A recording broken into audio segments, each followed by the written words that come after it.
What's up, everyone? Michael Massie with Frontstretch.com here with Rajah Caruth, the driver of the number 71 truck for Spire. Got HendrickCars.com coming on full season now. Yes, sir. How you doing today? Man, it's pretty good. It's awesome to be at the racetrack, you know. I mean, it's just another race, you know, but I'm glad to be here and ready to practice in a couple hours, 2 hours. Now, the most important question, obviously, you and I have a little bit of a background in Monday Night Racing, getting into it. I've wrecked you some, you've wrecked me some. So the most, the most, Fortunately. the most important question of the day is who wrecked more people, me or you? Oh, me 100%. I mean, I will say I'm the type to own up to my mistakes, and I have crashed a lot of people on iRacing. But I can say 100% it has never been on purpose, besides maybe like one time. But yeah, one time, and that was with Anthony. But otherwise, anytime I've crashed somebody, it's never been on purpose. I can 100% say that. Me too. Same here. Lack of talent on my part. Yes, same here. Same here, definitely. Now that you're, obviously you've got an iRacing background, but now you're, doing trucks full time. I know you use iRacing to help prep for races, right? But do you still have free time to like get on there and goof off and stuff like that? I mean, definitely. I mean, I was on the night before we flew here. It's a good cornerstone of my week to race on there, just to refresh myself with the racetrack. It's not. I mean, the trucks on iRacing is not super realistic compared to real life, especially with the mile and a halves. But some of the places like the road courses and some of the other tracks, it's not terrible at all. So above all, like I like driving the next gen stuff and the B-Fix. And honestly, this winter I've done a lot of like road racing with the Delaras, with the Ferraris, just trying to be a little bit better of a road racer. So although we only go to COTA this year, just to make sure I'm as prepared for that as possible. Now you and William Byron too, both of y'all don't have that many years actually driving compared to a lot of driving actual cars compared to a lot of guys out here. So like when you showed up for the first time, how big of a learning curve was that for you? For those guys that have been in go-kart since they were 4 or whatever. Yeah, I mean my first legend car race was the day I turned 17. So man, I sucked for like the first year and a half, to be honest. But luckily, being in the Drive for Diversity program, they gave me time. They let me develop, learn, grow, make mistakes, and improve. And so eventually, got me to the point where I was winning late model races and contending for a lot of ARCA wins in the championship, and helped me put me where I'm at now. So it was a hard journey, I think, so far. But really now it's nice because I can think about, like, this is my 5th race here at Vegas, and that's really cool. Like doing racing here with Alpha Prime and then with GMS last year, it's great to kind of have my own, I don't know what the word is, my own experience to go off of, right? Versus always asking somebody for advice and being learning how to do stuff on my own. So, yeah, you made up for a lot of lost time with doing the double duties last couple of years, right? Definitely. I mean, here, Bristol, Kansas, Dover, although trucks don't race Dover, Darlington, I mean, across the board, racing with Tommy and Alpha Prime, I mean, it's funny, their cars are right there. That taught me so much, how to speed on pit road and learning how to just make the most of days, even if a good day is 15th, just making the most of that. So I know that's not the case now with the equipment I'm in, but they taught me a lot, and I'm super thankful for it. Now, it feels like the Spire deal came together pretty last second. How last second we talking? It's probably 2 weeks before Daytona, but really? Not even no complaints at all. I mean, I feel really thankful that Mr. H and Miss Linda and everybody in the Hendrick family and the Hendrick Auto Group, like, they believe in me, just because, I mean, they don't have this for just anybody, and so for it to be me, it's pretty special.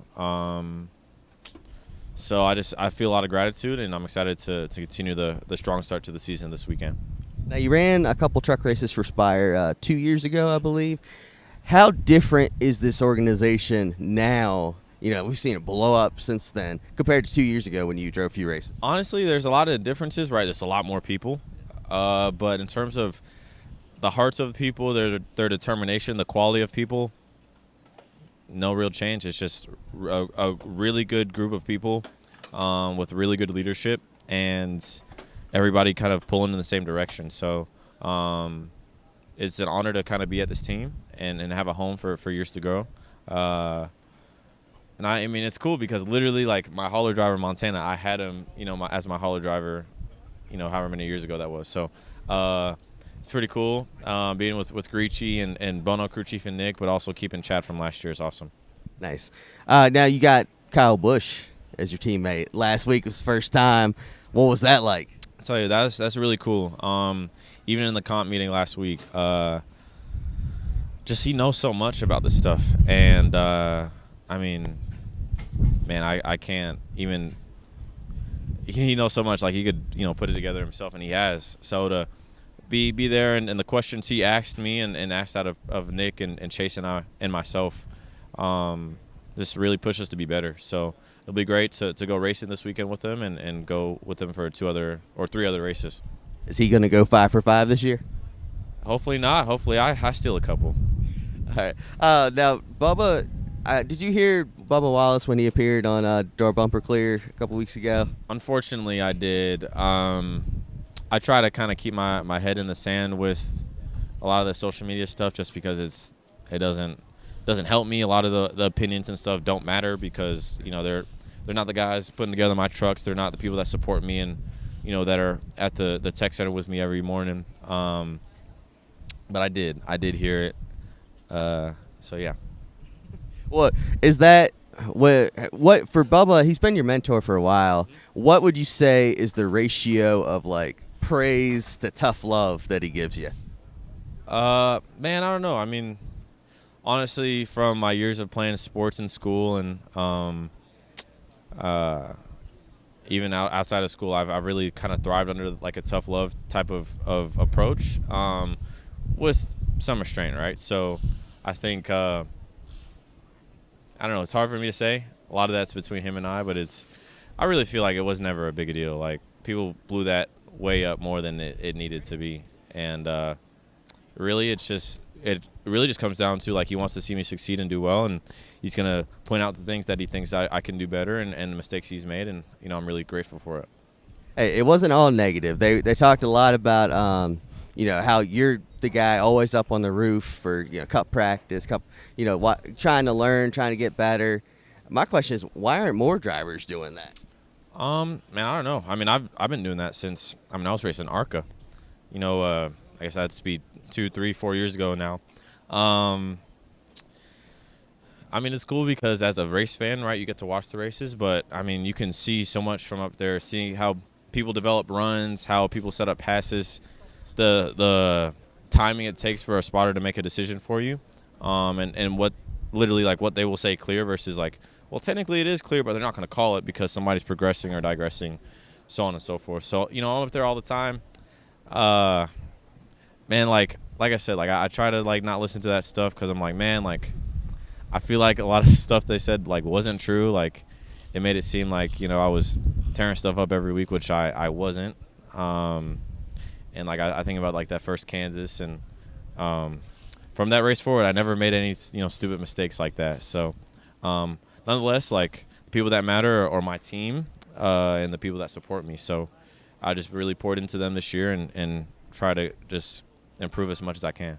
You save the tearing stuff up for iRacing, right? Oh, 100%, 100%. Yeah.